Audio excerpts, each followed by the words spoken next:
بہت شوق ہے نا تمہیں اپنے باپ سے ملنے کا؟ تم فکر مت کرو، میں بہت جلد تمہیں تمہارے باپ سے ملواؤں گا، لیکن اس سے پہلے تمہیں ایک اچھی بیوی ہونے کا ثبوت دیتے ہوئے بیوی ہونے کا حق ادا کرنا ہوگا۔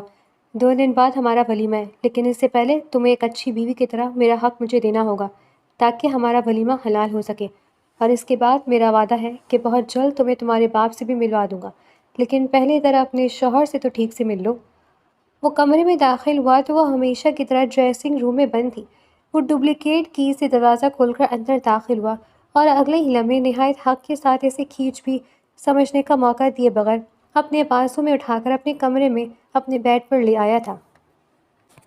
اس سے پہلے کہ عنایا کچھ سمجھ پاتی، وہ اس پر حاوی ہوتا، اس کی فرار کی تمام تر راہیں بند کر کے اسے اپنے حصار میں قید کیے اس کے کان کے قریب جھکتا، بھاری گھمبیر آواز میں بولتا۔ اس کی روح فنا کر گیا تھا۔ یہ آپ کیا کہہ رہی ہیں موم؟ میں کیسے اس لڑکی سے شادی کر لوں؟ یہ ممکن نہیں ہے۔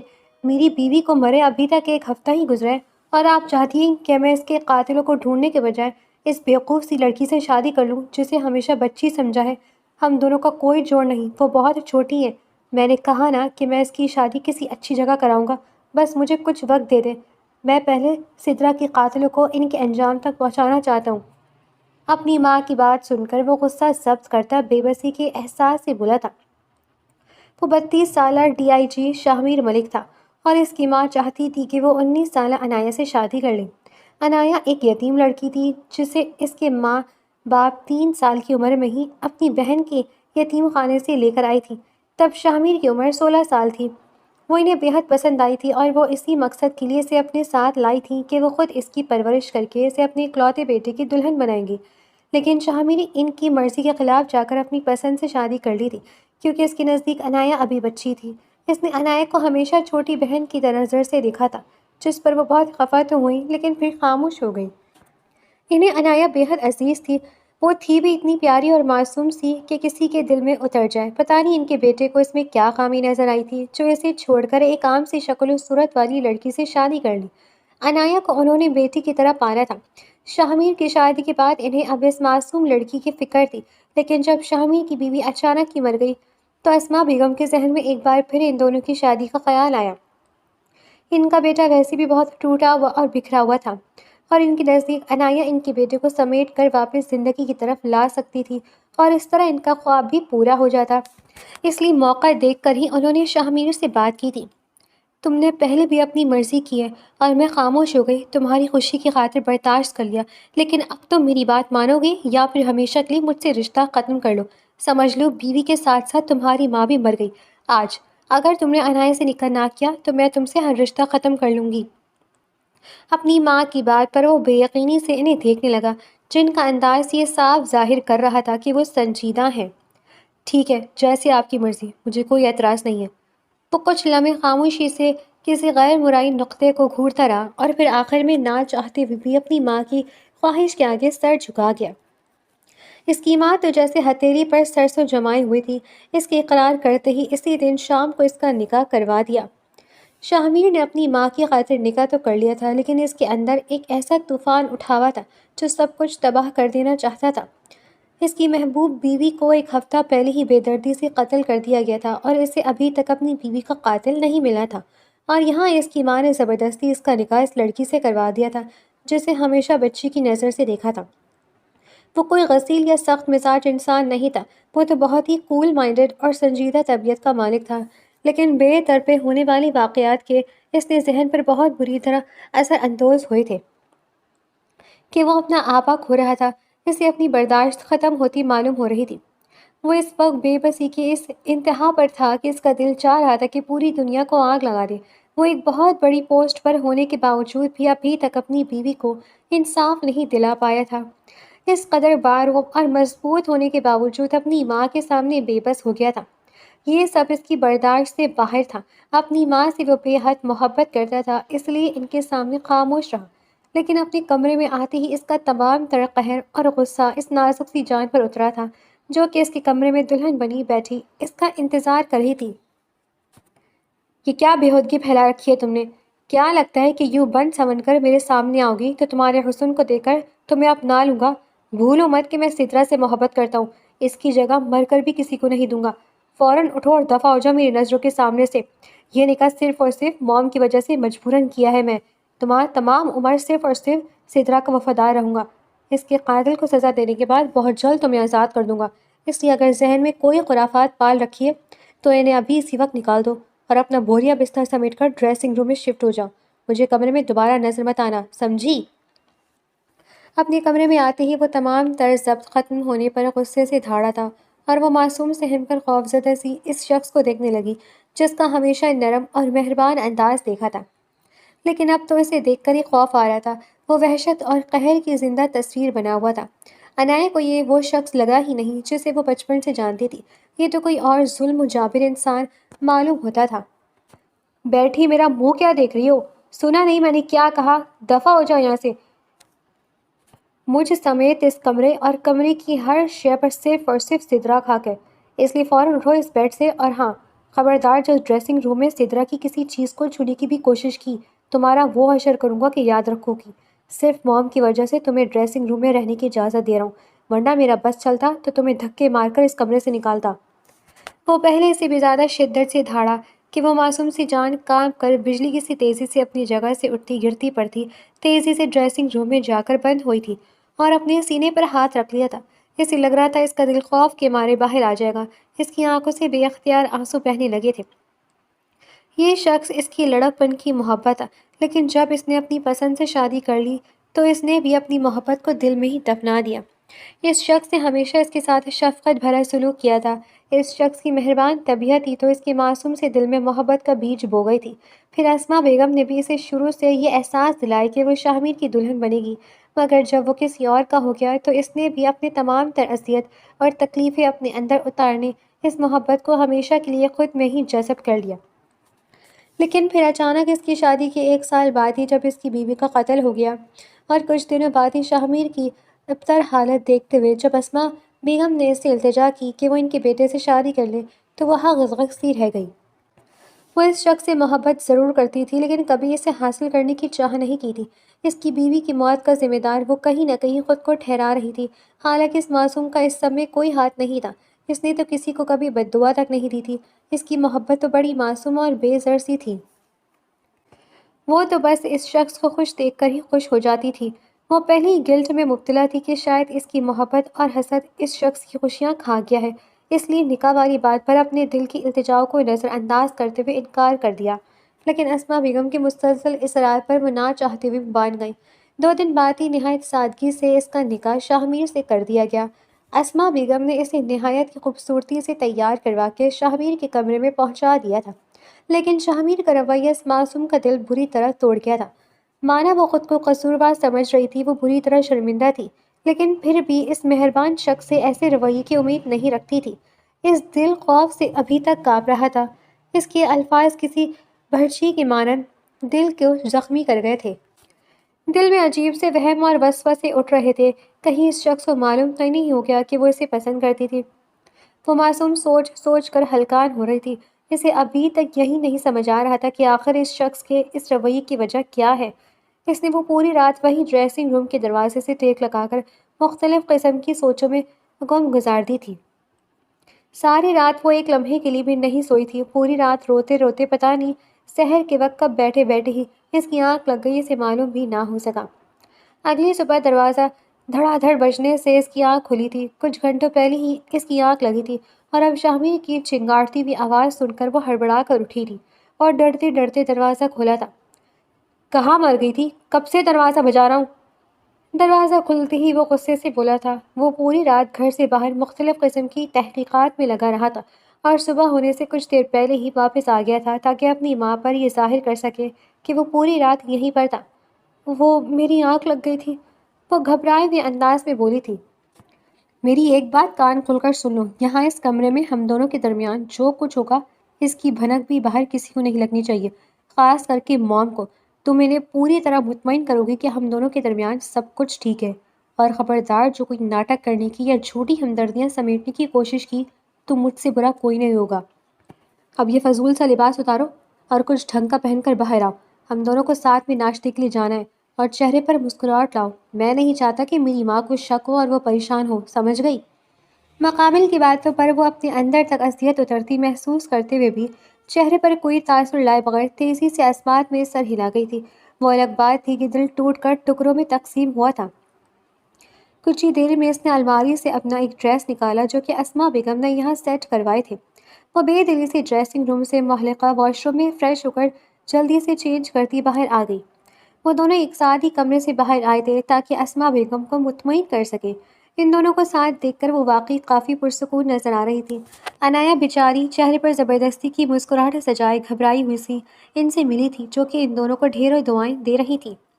ناشتہ ان تینوں نے ایک ساتھ ہی کیا تھا۔ اس کے بعد شاہمیر تو اپنے آفس کے لیے نکل گیا تھا اور پیچھے عنایہ اور اسما بیگم اکیلی رہ گئی تھی۔ اور پھر اسما بیگم کے سوالات اور ہدایت تھی اور وہ بیچاری معصوم سی گھبرائی ہوئی سی لڑکی جسے سمجھ ہی نہیں آ رہا تھا کہ کیا کرے اور کہاں جائے۔ ان دونوں ماں بیٹے نے اسے عجیب ہی مشکل میں ڈال دیا تھا۔ دن یوں نہیں سست روی سے گزر رہے تھے۔ ان کی شادی کو دیکھتے ہی دیکھتے ایک ماہ گزر گیا تھا اور اس ایک ماہ میں سب کچھ ویسا ہی تھا۔ اسما بیگم کے سامنے وہ دونوں بالکل نارمل کپل کی طرح بیہیو کرتے تھے۔ شاہبیر ناشتہ کر کے آفس چلا جاتا تھا اور پھر شام کو لیٹ ہی واپس آتا تھا، اور عنایہ پیچھے چہرے پر بناوٹی مسکراہٹ سجائے اسما بیگم کو سب ٹھیک ہو جانے کا عندیہ دیتی تھی۔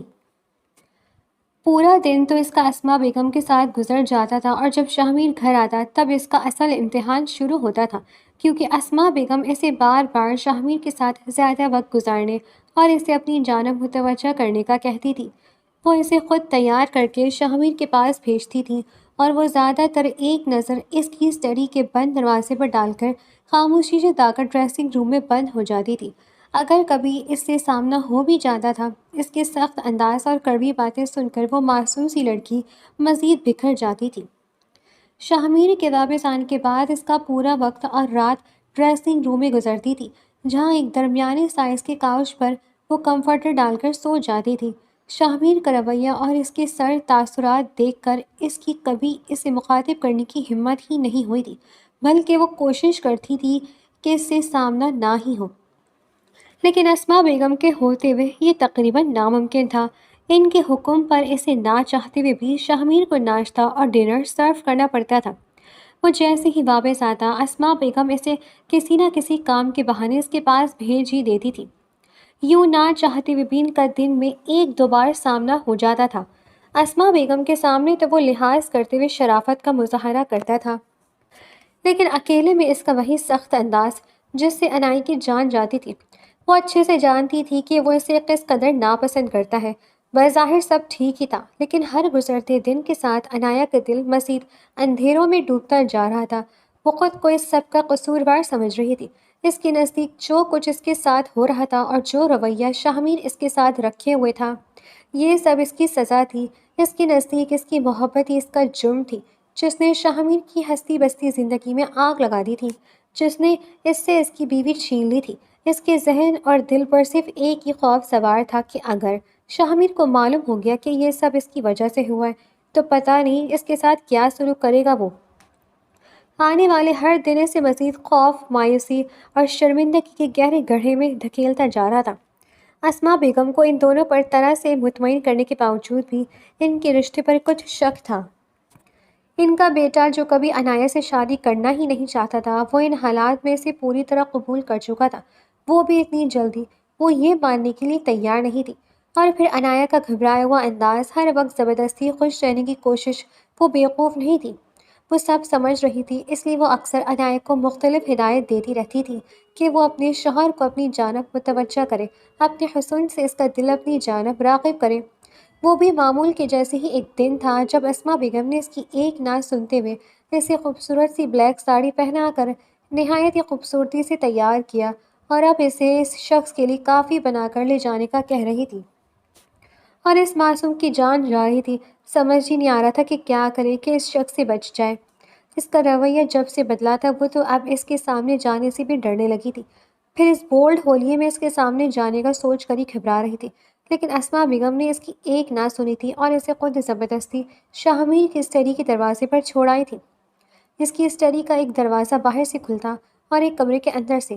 وہ گھر آ کر بھی زیادہ تر اپنی اسٹڈی روم میں ہی بند رہتا تھا، اس لیے وہ سکون سے کمرے میں آ کر اس کی غیر موجودگی میں ہی ڈریسنگ روم میں بند ہو جاتی تھی، لیکن آج تو اسما بیگم نے اسے تیار کروا کے سیدھا شیر کی کھچاڑ میں بھیجنے کا فیصلہ کر دیا تھا۔ اسے اسٹڈی روم کے دروازے کے باہر کافی پکڑا کر کھڑا کرتے وہ خود دروازہ بجا کر سائڈ پر ہو گئی تھی، اور وہ دل ہی دل میں بس یہی دعا کر رہی تھی کہ وہ بس اب یہاں سے چلی جائے تاکہ وہ بھی یہاں سے بھاگ سکے۔ لیکن شاید وہ اس کے ارادوں سے واقف تھی، اس لیے وہیں کارنر میں ایک ستون کی اوٹ میں کھڑی اسے دیکھنے لگی۔ شاہمیر نے دروازہ کھولا تو نگاہ سامنے کھڑی اس معصوم سی لڑکی پر پڑی، جو کہ پور پور سجی ہوئی اس بلیک ساڑی میں آسمان سے اتری ہوئی کوئی حور معلوم ہو رہی تھی۔ شاہمیر، جو کہ اپنے آپ سے ہی بیزار سا رہنے لگا تھا، ایک لمحے کے لیے اس کی نگاہ ٹھہر سی گئی تھی۔ اس کے سامنے شعلہ جوالہ بنی کھڑی وہ حسین نازنین کوئی اور نہیں، اس کی بیوی تھی، جو کہ اس لمحے قیامت ڈھا رہی تھی۔ وہ چاہ کر بھی اس کا چمکتا دمکتا روپ نظر انداز نہیں کر پایا تھا، نظریں اس کے حسین چہرے پر جم سی گئی تھی۔ وہ کچھ لمحوں کے لیے سب کچھ بھلا کر مبہوت سا اسے دیکھے گیا۔ دل کی دھڑکنوں نے لے پکڑی تھی، اسے اپنا حق خشک ہوتا معلوم ہوا۔ عنایت، جو کہ پہلے ہی گھبرائی ہوئی سی تھی، مقابل کی نظروں کی اس قدر شدید تپش پر اس کا معصوم سا دل کانپنے لگا تھا۔ آپ کی کافی، وہ گھبراتے شرماتے ہوئے اٹک اٹک کر بولی تھی، اور اس کی مدھر سریلی سی آواز سن کر سامنے والی کی ریڑھ کی ہڈی میں سنسناہٹ سی ہوئی تھی۔ وہ اپنا حلق تر کرتا بڑی مشکل سے اپنی نگاہیں اس کے حسین سراپے سے ہٹا گیا تھا، جبکہ دل بار بار پھر اسے دیکھنے کی خواہش کر رہا تھا۔ کسی ملازمہ کے ہاتھ بھیج دیتی، تمہیں کیا ضرورت تھی آنے کی؟ وہ سنجیدہ انداز میں بولا تھا، لہجے میں وہ سرد پن اور سختی جو کہ اس کی شخصیت کا خاصہ تھی، مخفوت تھی۔ وہ خود اپنی اس کیفیت پر حیران رہ گیا تھا۔ وہ موم نے بھیجا ہے؟ وہ گھبرائی ہوئی سی ایک نظر پیچھے کھڑی اسما بیگم پر ڈال کر سر جھکائے بولی تھی۔ اس کی بات پر انداز پر شاہمیر چونک کر الرٹ ہوا تھا۔ اس لمحے میں سمجھ آ گیا تھا کہ اس کی ماں یہیں پر موجود ہے، اور وہ جو اس کا شعلہ جوالہ روپ دیکھ کر اس یہی دروازے سے بھگانے کا ارادہ رکھتا تھا، اب نہ چاہتے ہوئے بھی ایک سائڈ پر ہوتے اسے اندر آنے کا راستہ دے گیا تھا، جبکہ وہ ابھی تک ہنوک انداز میں اسے دیکھ رہی تھی۔ اندر آ جاؤ، اپنی ماں کی موجودگی کا لحاظ کرتے ہوئے وہ بڑے ضبط سے سنجیدہ انداز میں بولا تھا، اور وہ معصوم جو کہ پہلے ہی اس کی نظروں کی تپش سے پزل ہوتی یہاں سے جلد از جلد نکل جانا چاہتی تھی، اس کے اندر آنے کا بولنے پر وہ مزید گھبرا اٹھی تھی۔ اسے پورا یقین تھا یہ دونوں ماں بیٹے کسی دن اس کی ننھی سی جان لے کر رہیں گے۔ پیچھے موجود اسما بیگم کی موجودگی کی وجہ سے وہ ڈرتے ڈرتے اسٹڈی میں داخل ہو گئی۔ اس کے اندر آتے ہی شاہمیر نے دروازہ بند کر دیا۔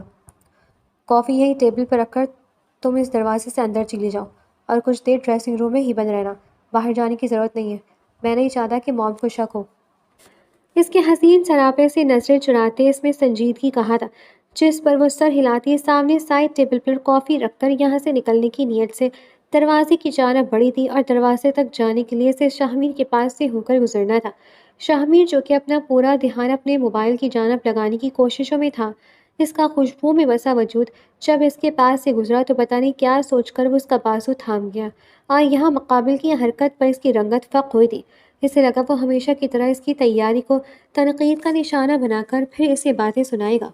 وہ جب کبھی بھی تیار ہو کر اس کے سامنے جاتی، وہ ہر بار اپنے الفاظ سے اس کی تذلیل کرتا، اسے یہ باور کرواتا کہ وہ ایک انچاہا وجود ہے، اور وہ جتنی بھی کوششیں کر لے وہ اسے کبھی قبول نہیں کرے گا۔ لیکن در حقیقت وہ اپنے آپ کو یہ باور کرواتا تھا کہ اسے عنایت کو قبول نہیں کرنا۔ وہ جب بھی اپنی تمام تر معصومیت اور خوبصورتی کے ساتھ اس کے سامنے آتی تو وہ بمشکل اپنے دل کو سنبھال کر رہ جاتا۔ اپنی ہی کیفیت سے جھنجھلا کر وہ انجانے میں ایسے الفاظ ادا کرتا تھا جو اس معصوم کے دل کے ٹکڑے کر دیتے۔ لیکن آج اس حسین روپ، اس خوبرو مرد کو چاروں شانے چت کر گیا تھا۔ وہ چاہ کر بھی آج اپنے لبوں سے کوئی طنزیہ جملہ ادا نہیں کر پایا تھا۔ وہ کچھ لمحے نہایت قریب سے اس کے حسین چہرے کو دیکھتا رہا۔ وہ اسے کچھ کہنا چاہتا تھا، اسے بتانا چاہتا تھا کہ وہ اسے قبول کرنا چاہتا ہے، وہ اسے اپنی بیوی تسلیم کرنا چاہتا ہے، اس کا دل بدل رہا ہے، لیکن وہ کر نہیں پا رہا۔ ان دونوں کے درمیان آج بھی سدرا موجود تھی۔ اسے لگتا تھا عنایت کو اپنا لیا تو وہ سدرا کے ساتھ بے وفائی کر بیٹھے گا۔ وہ کتنے ہی لمحے الفاظ تلاش کرتا رہا جس سے اسے اپنی کیفیت بتا سکے، لیکن پھر اس کے چہرے پر گھبراہٹ اور پریشانی دیکھ کر نہ چاہتے ہوئے بھی اس کا بازو چھوڑ دیا، جس پر وہ فوراً بھاگنے کے انداز میں وہاں سے نکلی تھی، جبکہ وہ خالی ہاتھ اور خالی دل لیے وہیں کھڑا کا رہ گیا تھا۔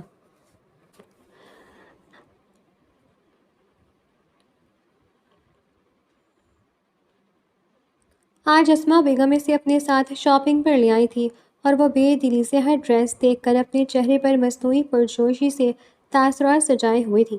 وہ اسما بیگم سے بے حد محبت کرتی تھی۔ اس دنیا میں ایک واحد وہی تو تھی، اس کی اپنی، ہمیشہ اس کا خیال رکھنے والی، اس کا احساس کرنے والی۔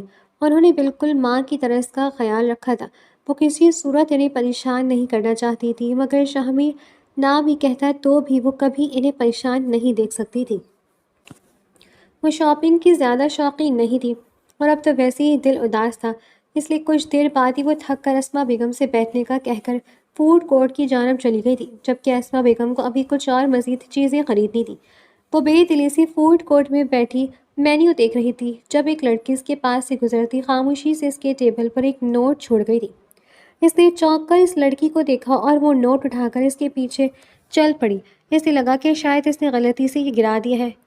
ایکسکیوز می، میری بات سنیں۔ وہ لڑکی اس کی بات سنے بغیر تیز تیز قدموں سے آگے چلتی گئی تھی۔ وہ بھی اس کے پیچھے آئی تھی۔ ایک سنسان سی جگہ پر آ کر وہ رک گئی تھی جہاں زیادہ لوگوں کا آنا جانا نہیں تھا۔ آپ نے گرا دیا، وہ معصومیت سے اس لڑکی کو دیکھتے ہوئے بولی تھی۔ یہ آپ کے لیے ہی ہے، اسے کھول کر پڑھ لیں، یہ آپ کے ڈیڈ نے آپ کے لیے بھیجا ہے۔ اس لڑکی کی بات پر وہ حیرت اور بے یقینی سے اسے دیکھتی وہ نوٹ کھول کر دیکھنے لگی۔ میری معصوم سی گڑیا، آخر تم مجھے مل ہی گئی۔ میں نے تمہیں کہاں کہاں نہیں ڈھونڈا، تمہیں اندازہ بھی نہیں ہے کہ میں ان سالوں میں تمہارے لیے کتنا تڑپا ہوں۔ میں تم سے ملنا چاہتا ہوں، میری زندگی کا کوئی بھروسہ نہیں ہے۔ میں ایک بار تمہیں دیکھنا چاہتا ہوں، اگر ہو سکے تو اپنے باپ پر رحم کرو اور بس ایک بار مجھ سے مل لو۔ وہ حیرت سے وہ چیٹ دیکھتی اب اس لڑکی کو دیکھ رہی تھی۔ یہ کیسے ہو سکتا ہے؟ میں تو یتیم ہوں، آپ کو کوئی غلط فہمی ہوئی ہے؟ وہ معصومیت سے اس لڑکی کو دیکھتے ہوئے بولی تھی۔ شاید اس نے غلط فہمی میں اسے یہ چٹ پکڑا دی تھی، اس کا تو کوئی باپ ہی نہیں تھا۔ نہیں میم، مجھے کوئی غلط فہمی نہیں ہوئی ہے۔ آپ کے گلے میں جو پینڈنٹ ہے اسی سے آپ کو پہچانا ہے، اس کا دوسرا حصہ آپ کے ڈیڈ کے پاس ہے۔ آپ میرے ساتھ چلیں، میں آپ کو آپ کے ڈیڈ کے پاس لے جاؤں گی، وہاں جا کر آپ کی تمام کنفیوژن دور ہو جائے گی۔ اس لڑکی کی کہتی ہی وہ کچھ لمحے کے لیے سوچ میں پڑ گئی، لیکن اپنے والد کا سن کر وہ فوراً راضی ہو گئی تھی۔ اس کا دل بھی بچپن سے اپنے ماں باپ کے لیے تڑپتا تھا، لیکن یہی سوچ کر صبر کر لیتی تھی کہ اس کا اس دنیا میں کوئی نہیں ہے۔ لیکن اب جب معلوم ہوا کہ اس دنیا میں اس کا بھی کوئی اپنا ہے تو وہ خود کو روک نہیں پائی اور بغیر سوچے سمجھے اس لڑکی کے ساتھ چل پڑی۔ وہ ویسے بھی بہت معصوم اور بیوقوف سی تھی، وہ آسانی سے کسی کی بھی باتوں میں آ جاتی تھی۔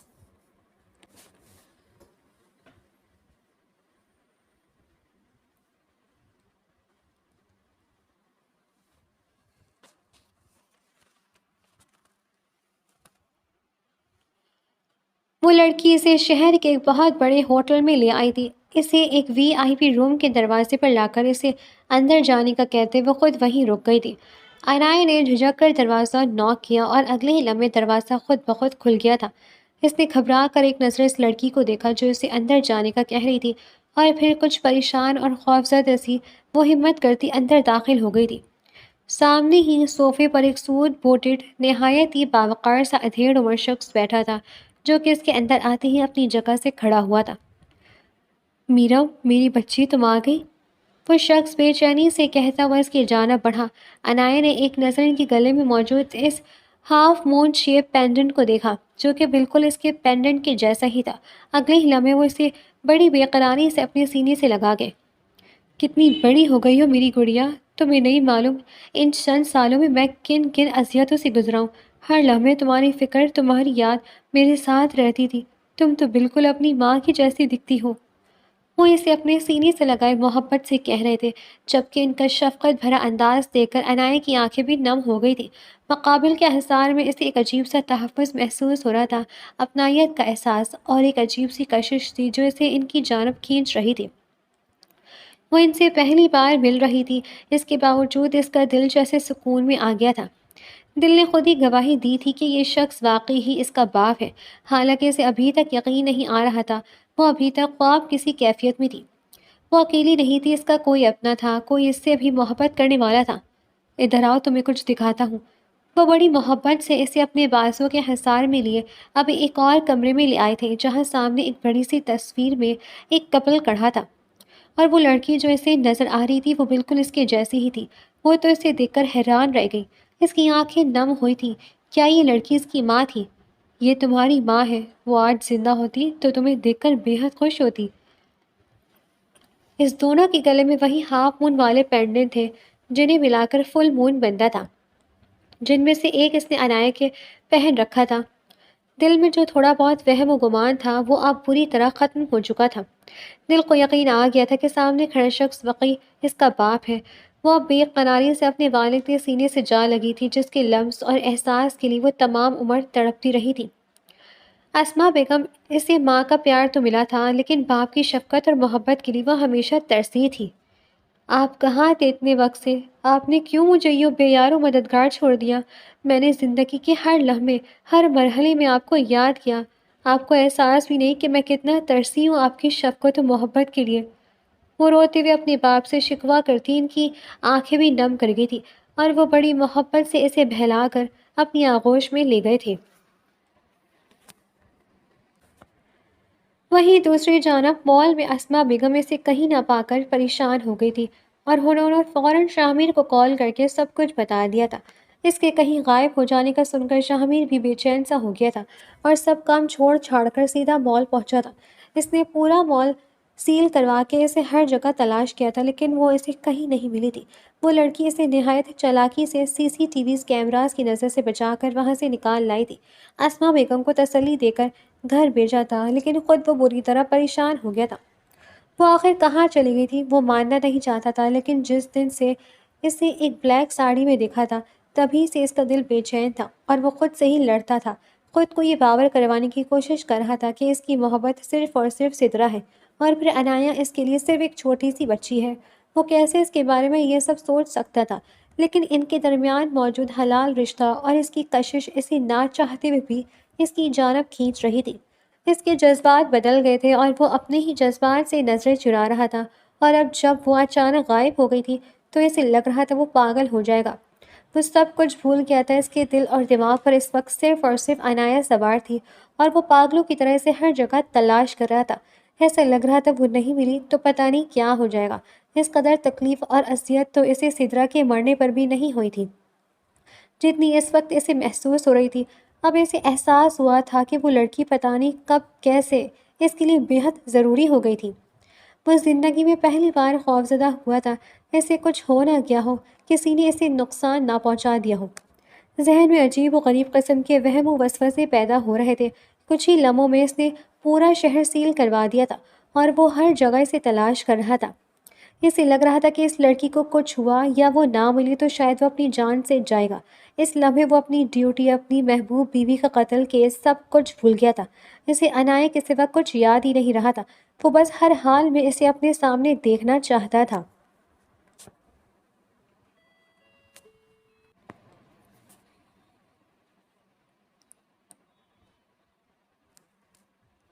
اس کی ٹیم نے انفارم کیا تھا کہ موسٹ وانٹڈ کرمنل ہاشم ہمدانی کو اس شہر میں دیکھا گیا ہے اور اس کی لوکیشن اسی شہر کے ایک ہوٹل میں ٹریس کی گئی ہے۔ پتہ چلا کہ وہ کسی خصوصی مہمان سے ملنے کے لیے اپنے ہوٹل کے ایک VIP سیکشن میں رکا ہوا ہے، لیکن اسے تو ابھی کسی چیز کا ہوش ہی نہیں تھا، اس لیے ان لوگوں کو ریڈ کرنے کا آرڈر دے کر خود وہ اپنی بیوی کو ڈھونڈنے میں مصروف ہو گیا تھا۔ لیکن کچھ گھنٹوں بعد ہی اسے اپنی ٹیم کی جانب سے جو اپڈیٹ موصول ہوئی وہ سن کر وہ چونک گیا۔ جس وقت ریڈ کی گئی اس سے کچھ وقت پہلے ہاشم ہمدانی وہاں سے نکل گیا تھا، لیکن اس کے VIP روم سے ایک لڑکی برآمد ہوئی تھی، اور وہ لڑکی کوئی اور نہیں اس کی بیوی انایا تھی، جسے ہر جگہ ڈھونڈنے کے لیے اس نے اس کی تصویر تھام کر پولیس اسٹیشنز میں بھی بھیجی تھی۔ اس لیے اس کی ٹیم نے اسے دیکھتے ہی پہچان لیا تھا۔ اس کی بیوی ایک گینگسٹر کے پرائیویٹ VIP روم میں پائی گئی تھی۔ وہ غیظ و غضب کی تصویر بنا فوراً اس ہوٹل میں پہنچا تھا۔ اپنی ٹیم کے ممبرز کو وہ پہلے ہی اس سے دور رہنے کا بول چکا تھا، یہ کہتے ہوئے کہ وہ خود تمام معاملات دیکھے گا۔ انایا جو کہ یہاں آنے اپنے والد کا انتظار کر رہی تھی، اچانک پڑنے والی ریڈ پر بری طرح پریشان ہو گئی۔ وہ کچھ دیر پہلے ہی اسے آرام سے بیٹھنے کا کہہ کر وہاں سے باہر گئے تھے۔ وہ اپنی بیٹی کے ساتھ ایک شاندار ڈنر کا اہتمام کرنے کے لیے تمام سٹاف کو مختلف ہدایات دے رہے تھے، لیکن تبھی پولیس کے آنے کی خبر پر ان کے خاص آدمی نے فوراً ہڑبڑی میں اسے خفیہ راستے سے وہاں سے نکال دیا اور جلدی میں وہ انایا کو اپنے ساتھ نہیں لا سکے تھے۔ انایا گھبرائی ہوئی سی بیٹھی تھی جب اچانک دروازہ کھول کر شاہمیر اندر داخل ہوا اور آتے ساتھ ہی اسے گردن سے دبوچ لیا۔ تم یہاں اس وقت کیا کر رہی تھی؟ اس سے پہلے میں تمہیں جان سے مٹا لوں، مجھے بتاؤ ہاشم ہمدانی سے کیا تعلق ہے تمہارا؟ اس غدار وطن مافیا بڈھے سے ہوٹل کے کمرے میں کیوں ملنے آئی تھی تم انایا؟ شاہمیر نے اپنی بیوی کو دونوں ہاتھوں سے گلے سے دبوچ رکھا تھا، اس کے خون میں شرارے سے دوڑ رہے تھے۔ وہ اس کی بیوی اس کی ملکیت ہوتے ہوئے ایک غیر مرد کے ساتھ ہوٹل کے کمرے میں بند تھی۔ وہ یہاں اسے پاگلوں کی طرح ڈھونڈ رہا تھا، اس کے لیے پریشان تھا، اور وہ اس کی عزت مٹی میں ملا کر یہاں ملک کے ایک خطرناک گینگسٹر کے ساتھ اس کے پرائیویٹ روم میں تھی۔ اس کا دل چاہ رہا تھا کہ سب کچھ تہس نہس کر دے، سامنے کھڑی اس لڑکی کو زندہ دفن کر دے۔ اس کی ہمت بھی کیسے ہوئی شاہمیر شاہ کو دھوکہ دے کر یہاں آنے کی؟ وہ باپ ہے میرا، لڑکھڑاتے لہجے میں وہ اتنا ہی کہتی۔ شاہمیر شاہ کا دماغ پھک سے اڑا گیا۔ وہ جو اپنی بیوی پر شک کر رہا تھا، لیکن حقیقت اس سے بھی زیادہ ہولناک ثابت ہوئی۔ وہ گینگسٹر ہاشم ہمدانی کی بیٹی تھی، جسے حفاظتی خاطر اس نے دارالامان میں ڈال دیا تھا، اور اب یقیناً ہاشم اپنی بیٹی واپس چاہتا تھا۔ شاہمیر کو کچھ دن پہلے ہی انفارمیشن ملی تھی کہ ہاشم ہمدانی کی ایک بیٹی بھی ہے، جسے اس نے پوری دنیا سے چھپا کر کہیں رکھا ہوا ہے، اور اب وہ اپنی بیٹی کو لینے کے لیے ہی واپس آیا ہے۔ وہ اس کی شادی اپنے جیسے ایک بہت بڑے گینگسٹر کے بیٹے سے کروانا چاہتا ہے، لیکن تب اس کے وہم و گمان میں بھی نہیں تھا کہ وہ لڑکی اس کی بیوی عنایا ہو سکتی ہے۔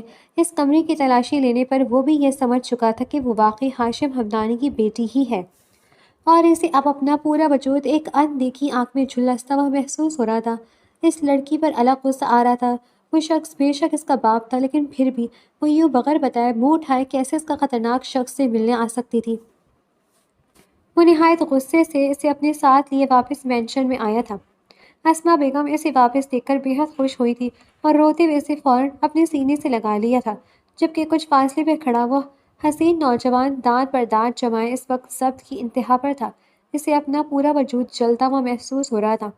وہ گھٹیا شخص اس کی بیوی، اس کی ملکیت کو کسی غنڈے کے حوالے کرنے کا سوچ رہا تھا۔ وہ ہاشم ہمدانی اس کے سامنے آ جاتا تو وہ اس کے ٹکڑے ٹکڑے کر دیتا۔ فی الحال اس نے اسما بیگم کو کچھ نہیں بتایا تھا۔ کچھ دیر بعد ہی اسما بیگم کے کہنے پر عنایا ڈرتے ڈرتے کمرے میں داخل ہوئی تھی۔ جو روپ آج اس نے شاہمیر کا دیکھا تھا، اس کے بعد وہ مزید خوف زدہ ہو گئی تھی۔ وہ دل ہی دل میں یہی دعا کر رہی تھی کہ وہ اپنی اسٹڈی روم میں ہو اور وہ خاموشی سے جا کر ڈریسنگ روم میں بند ہو جائے، لیکن وہ جیسے ہی کمرے میں داخل ہوئی، سامنے ہی وہ اسے صوفے پر بیٹھا ہوا نظر آ گیا۔ اس کی لہو رنگ آنکھیں دیکھ کر صاف معلوم ہو رہا تھا کہ وہ اس وقت بے حد غصے میں ہے۔ وہ سہم کر تیز تیز قدموں سے ڈریسنگ روم کی جانب جانے لگی، جب وہ اچانک اپنی جگہ سے اٹھتا اسے بازو سے دبوچ کر اپنے مقابل کر گیا تھا۔ کیا کرنے گئی تھی ہوٹل کے اس کمرے میں اکیلی؟ بہت شوق ہو رہی ہے یہ جان کر کہ تمہارا باپ ہے۔ اس خوشی میں بالکل حواس کھو دیے کہ بغیر کچھ سوچے سمجھے، بغیر کسی کو بتائیں، یوں منہ اٹھا کر کسی کے ساتھ بھی چل پڑی تم نے سوچا کہ تمہارے ان بیوقوفیوں کا کیا نتیجہ نکل سکتا ہے؟ غصے سے اسے دیکھتے ہوئے بولا تھا، جبکہ وہ اسٹل خاموش کھڑی تھی۔ اب اس کے بعد تمہارا کہیں بھی آنا جانا منع ہے۔ تم اس مینشن سے تو کیا اس کمرے سے بھی باہر نہیں نکلو گی، ورنہ تمہاری ٹانگیں توڑ کر تمہیں ہمیشہ کے لیے بستر پر ڈال دوں گا۔ اور خبردار دوبارہ اس گھٹیا شخص سے ملنے کا سوچا بھی، بھول جاؤ کہ تم اس شخص سے مل بھی پاؤ گی، بھول جاؤ کہ تمہارا کوئی باپ ہے، یہ یاد رکھنا کہ تمہارا ہمارے علاوہ کوئی نہیں ہے، سمجھ گئی؟ وہ آنکھوں میں قہر لیے ایک ایک لفظ چبا چبا کر کہہ رہا تھا، جبکہ وہ زخمی نگاہوں سے اسے دیکھے گئی۔ آپ میرے ساتھ ایسا نہیں کر سکتے، آپ مجھے یوں قید کرنے کا حق نہیں رکھتے، مجھے اپنے بابا کے پاس جانا ہے، میں آپ کے ساتھ نہیں رہنا چاہتی۔ آپ کس حق سے مجھے میرے باپ سے دور کر رہے ہیں؟ آپ ہوتے کون ہیں یہ سب کہنے والے؟ اس شخص کی باتیں اس کے دل کو تکلیف پہنچا رہی تھی۔ وہ ہمیشہ اس کی باتیں برداشت کرتی تھی، لیکن اس کی یہ بات برداشت نہیں کر پائی تھی۔ وہ ہوتا کون تھا اسے اس کے باپ سے دور کرنے والا؟ اس شخص نے اسے سوائے اذیت کے کچھ نہیں دیا تھا۔ وہ اسے پسند نہیں کرتا تھا، بلکہ اسے اپنی بیوی کی حیثیت سے قبول بھی نہیں کر پایا تھا۔ پھر وہ کس حق سے اس پر حکم چلا رہا تھا؟ کیوں اسے اس کے باپ سے دور کرنے کی کوشش کر رہا تھا؟ وہ نہیں جانتی تھی کہ کیسے، لیکن اس نے ہمت کرتے ہوئے کہہ دیا تھا، جبکہ اس کی بات پر شاہمیر کی رگوں میں خون کی جگہ انگارے دوڑنے لگے تھے۔ وہ اسے بازو سے کھینچتے اپنے انتہائی قریب کر گیا۔ کیا کہا تم نے؟ میں کون ہوں؟ میں تمہارا شوہر ہوں، اور میں سر سے لے کر پاؤں تک تم پر حق رکھتا ہوں، اور تمہیں اندازہ بھی ہے تمہارا باپ کون ہے، وہ چاہتا کیا ہے۔ تم میرے ساتھ نہیں رہنا چاہتی تو کس کے ساتھ رہنا چاہتی ہو؟ اس شخص کے ساتھ جسے تمہارے باپ نے تمہارے لیے پسند کیا ہے۔ میں تمہیں مار کر اسی مینشن میں دفنا دوں گا، لیکن ایسا کبھی نہیں ہونے دوں گا۔ تم میری بیوی ہو، میری ملکیت۔ کبھی یہ سوچنا بھی مت۔ تم مجھ سے آزاد ہو سکتی ہو، تم تمام عمر میری پناہوں میں میرے پاس رہو گی، اور تمہارے اس گھٹیا باپ کو میں بہت جلد سلاخوں کے پیچھے پہنچاؤں گا، اور تب تک کے لیے تمہارا اس کمرے سے نکلنا بند ہے۔ میں دوبارہ اپنی بات نہیں دہراؤں گا۔ اس گھٹیا شخص کا نام بھی اب دوبارہ اپنے لبوں سے نہ سنوں۔ وہ جنونی انداز میں اسے اپنے بے حد قریب کیے، ایک ایک لفظ پر زور دیتے ہوئے کہہ کر اس کا بازو جھٹکے سے چھوڑ کر وہاں سے نکلتا چلا گیا تھا، ورنہ اسے لگ رہا تھا اپنے غصے میں اس معصوم کو نقصان پہنچا بیٹھے گا، جبکہ اس کا دل اسے پہلی بار اسے کھونے کے احساس سے بری طرح دھڑک رہا تھا۔ عنایہ کو لگ رہا تھا کہ وہ صرف اس پر روب جمانے کے لیے اور اپنی ماں کی خوشی کی خاطر اسے یہاں قید کر رہا ہے، لیکن در حقیقت وہ شخص اپنے دل اور جذبات کے آگے ہار گیا تھا۔ اسے صرف اور صرف وہ لڑکی چاہیے تھی۔ وہ اس کے دور ہونے سے ڈر رہا تھا۔ کچھ گھنٹوں کے لیے جب وہ غائب ہوئی تھی تو اسے احساس ہوا تھا کہ وہ لڑکی اس کے لیے کتنی قیمتی ہے۔ اس کے ساتھ رہتے ہوئے اور اس رشتے سے نظریں چراتے ہوئے وہ کب اس کے دل میں اتر گئی، اسے پتہ بھی نہیں چلا، اور اب وہ اسے ہمیشہ کے لیے اپنے پاس رکھنا چاہتا تھا، اور وہ تھی کہ اس کے ساتھ رہنا ہی نہیں چاہتی تھی۔ وہ اپنے اس گھٹیا باپ کے پاس جانا چاہتی تھی جو کہ اس کی شادی اپنے جیسے گینگسٹر سے کروانے کی خواہش مند رکھتا تھا۔ زندگی میں پہلی بار شاہمیر کا دل خوفزدہ ہو گیا تھا۔ وہ ہاشم حمدانی کو اچھے سے جانتا تھا، وہ ایک بہت بڑا گینگسٹر تھا۔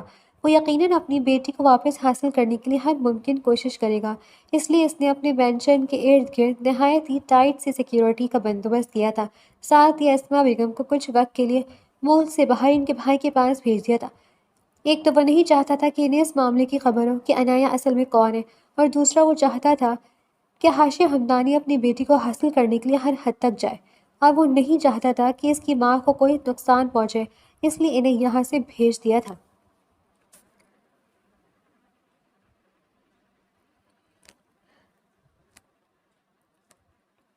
اسما بیگم کے جانے کے بعد عنایہ کی ضد اور ہٹ درمی کو دیکھتے ہوئے اس نے اسے وہیں اپنے کمرے میں بند کر دیا تھا۔ وہ باہر جاتے ہوئے دروازہ باہر سے لاک کر گیا تھا تاکہ وہ باہر نہ جا سکے، اس بات سے انجان کہ اپنے اس عمل سے وہ عنایہ کے دل میں اپنے لیے بدگمانیاں پیدا کر رہا ہے۔ ہاشم حمدانی پہلے بھی اس کی ہٹ لسٹ پر تھا۔ وہ کافی عرصے سے ملک سے فرار تھا، اور اب اس کی ملک واپسی کی خبر ملی تھی، اور یہ بھی پتہ چلا کہ وہ اپنی بیٹی کے لیے واپس آیا ہے۔ وہ پہلے بھی اسے پکڑنے کے لیے ہر ممکن کوشش کر رہا تھا، لیکن اب تمام معاملہ پرسنل ہو گیا تھا۔ وہ گھٹیا شخص اس کی بیوی کو لینے آیا تھا، اب تو اسے پکڑنا بے حد ضروری ہو گیا تھا۔ اس نے اپنی تمام تر فورس اور طاقت اس شخص کو ڈھونڈنے پر لگا دی تھی۔ وہ جلد از جلد اسے گرفتار کر لینا چاہتا تھا۔ وہ عنایہ کو کسی صورت اس گھٹیا شخص کے حوالے نہیں کرنے والا تھا، لیکن یہاں مسئلہ یہ تھا کہ وہ گھٹیا شخص عنایہ کا باپ تھا، اور پتہ نہیں اس نے اس معصوم سی لڑکی سے کیا کہا تھا کہ وہ اپنے باپ کے پاس جانے کے لیے تڑپ رہی تھی۔ اس لیے اس نے اپنی تمام کوششیں مزید تیز کر دی تھی، اور ساتھ ہی ساتھ اس نے میڈیا کے سامنے اپنے اور عنایہ کے رشتے کو ڈسکلوز کرتے ہوئے جلد ہی ایک شاندار ولیمے کا اعلان کیا تھا۔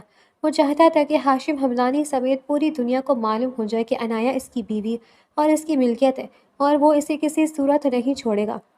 اپنے پرائیویٹ یارڈ پر موجود ہاشم حمدانی، جو کہ اپنی بیٹی کے غائب ہو جانے پر پریشان تھا، اب غصے سے نیوز پر نظر آتے اپنی بیٹی اور اس کے ساتھ کھڑے اس ڈی آئی جی کو گھور رہا تھا جس کے پاس اس کی بیٹی تھی۔ کیسی ہے میری بیوی؟ بہت شوق ہے نا تمہیں اپنے باپ سے ملنے کا؟ تم فکر مت کرو، میں بہت جلد تمہیں تمہارے باپ سے ملواؤں گا، لیکن اس سے پہلے تمہیں ایک اچھی بیوی ہونے کا ثبوت دیتے ہوئے بیوی ہونے کا حق ادا کرنا ہوگا۔ 2 دن بعد ہمارا ولیمہ ہے، لیکن اس سے پہلے تمہیں ایک اچھی بیوی کی طرح میرا حق مجھے دینا ہوگا تاکہ ہمارا ولیمہ حلال ہو سکے، اور اس کے بعد میرا وعدہ ہے کہ بہت جلد تمہیں تمہارے باپ سے بھی ملوا دوں گا، لیکن پہلے ذرا اپنے شوہر سے تو ٹھیک سے مل لو۔ وہ کمرے میں داخل ہوا تو وہ ہمیشہ کی طرح ڈریسنگ روم میں بند تھی۔ وہ ڈپلیکیٹ کی سے دروازہ کھول کر اندر داخل ہوا، اور اگلا ہی لمحے نہایت حق کے ساتھ اسے کچھ بھی سمجھنے کا موقع دیے بغیر اپنے بازو میں اٹھا کر اپنے کمرے میں اپنے بیڈ پر لے آیا تھا۔ اس سے پہلے کہ عنایہ کچھ سمجھ پاتی، وہ اس پر حاوی ہوتا، اس کی فرار کی تمام تر راہیں بند کر کے اسے اپنے حصار میں قید کیے اس کے کان کے قریب جھکتا، بھاری گھمبیر آواز میں بولتا، اس کی روح فنا کر گیا تھا۔